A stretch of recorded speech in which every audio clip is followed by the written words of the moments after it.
Hey there, fellow adventurers. Kara, Nate, I'm Katie Boer, and if there's one thing I know how to do, it is live life as purposefully and passionately as possible.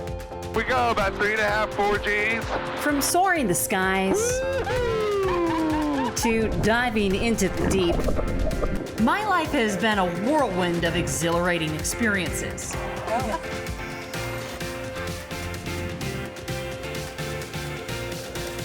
Yep, Nice. that's me flying an F-16 Fighting Falcon, Sound like you're having a good time. oh my God, joining the Air Force's 9Gs Club 5 times. Count the G's. Clearly, I'm a big fan of airplanes. Flying them, riding in them, even jumping out of them. I'm a high-stakes thrill seeker, always looking for my next epic adventure. Basically, I'm creating a life I love. But it's not just about the adrenaline rush. It's about bridging the gap, immersing yourself in this vibrant mosaic of different cultures. Embracing unlikely friendships, even when we don't speak the same language. I have no clue what he was saying. It's the rich tapestry of stories I've uncovered woven throughout the world. As a journalist, Tommy Goffman's gonna. Oh my God, what is that? it's discovering the unknown, sharing the untold stories that's always fueled my curiosity. Police officer. From covering the biggest local news and interviewing celebrities on the red carpet to becoming a certified meteorologist and forecasting the weather. Be looking at here as we heading towards. Obviously, it was a job I took very seriously. I have actually pretty good aim. Okay. I've made a career out of being both in front and behind the camera. And for most of my life, I've shared the good, the bad, Oh, bad. I'm a terrible dancer. and the downright embarrassing. It all started in 4th grade when I got my first camcorder. No, not that far. Okay, after I got my dream job as a ball girl for the Seattle Mariners. All right, let's skip ahead. Fine. My journey hasn't always been smooth sailing. And then I get to my car and I just break down. From caring for my mom during her battle with dementia, I'm your daughter, but you can call me whatever you want. to navigating the highs and lows of a career in TV news, amidst a whole slew of other things we don't have time for. This is hard. I have faced my share of obstacles.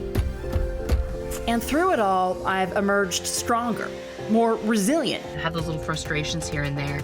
And then you think about, wow, I am so loved and I am so blessed and I am so grateful and appreciative of And more determined than ever to make a difference. And why it's so important for us to talk about it and to try to do something. My mom lost her battle with Lewy body dementia in 2020. She was diagnosed just 10 months after she retired. And while she did have the tremendous life achievement of being my mother,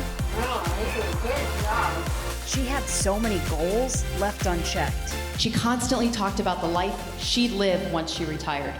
She had big plans. Perhaps the hardest part of this story is the reminder of our own mortality, the magnitude of the lives we've touched, and the legacy we leave behind. Life isn't guaranteed to anybody in this room. I walked out of that church and promised my life was going to be different. I don't want to die rich and preserved because I haven't done anything. It's hard, but I have to be honest. I want to die broke, exhausted, and wrinkled because I laid out on a million beaches. So as you can see, paradise absolutely sucks today. I want to know I made the most of this wild, crazy ride called life. I am going from Ipanema to Coco Cabana. That I lived life 300 miles an hour with my hair on fire. Okay, 140 in this Lambo will also do. Point is, try new things. Face your fears. Yeah, it doesn't have to be that fear. Whatever you do, though, just don't wait until you retire to start living. Take the trip. Drink the Viper rum. Rappel down that building. Just do the damn thing. It's possible now on FareDrop. Look, after my mom's diagnosis, I really started living. I started traveling. I tubed through the Mayan underworld in Belize and explored the ruins of Alton Hop. I've come face to face with some of the world's most dangerous animals. Okay, that was too close. I bungeed from the highest jump in Central America. I swung Tarzan style in Costa Rica. I even summited Mount St. Helens. I've run half marathons, full marathons, even half Ironman triathlons. I started making more time for the things that I love doing. Alayakla. We've decided that if you say it really fast. It's an active volcano. Ooh, fun side note. I once had a TV series called Extreme Katie where I showed folks the best places to snowmobile, dog sled race, sword fight, lawnmower race, even get certified to swim with sharks. Somewhere along the way, someone gave me this hunk of plastic, which is pretty cool, I guess. Well, none of that's changed. These days, I serve as a public speaker and communications specialist, and even started my own business, wildboermedia. Some days I work from home with the most beautiful, handsomest boy ever. Aww. And other days I work remote, say from this balcony over Old San Juan, Puerto Rico. Office for the day. Or next to these rooftop bathtubs, which is totally not weird at all. Ew. So what's holding you back? Money?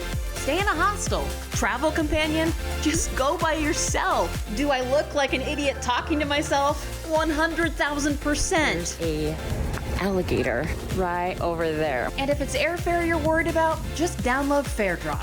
If there's a good deal, I'll fly somewhere. Right now, like after this video.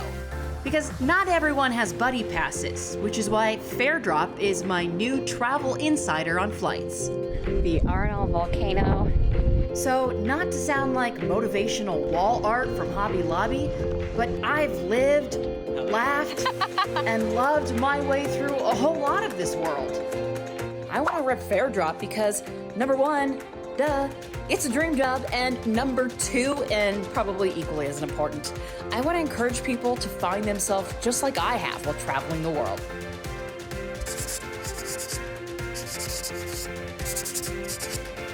Gather round, young millennials. Here are a couple of really cool, super interesting fun facts you might already know and don't really care about your friend Katie Boer. This is a real banger, guys. Number one, I'm a twin. No, we're not identical. He's a boy. Number two, I can do a perfect seagull call. They'll call back. Number three, I once had a license to drive a forklift. Yeah, whose bright idea was that? Number four, Fabio once pretended I was his girlfriend on a flight. Number five, I played with the world-famous Harlem Globetrotters twice. Lastly, it's important to note that before TV, I wanted to be a professional baseball player. For the Mariners, obviously. Seriously, if you made it this far, slide into my DMs. I'll mail you a candy bar, maybe.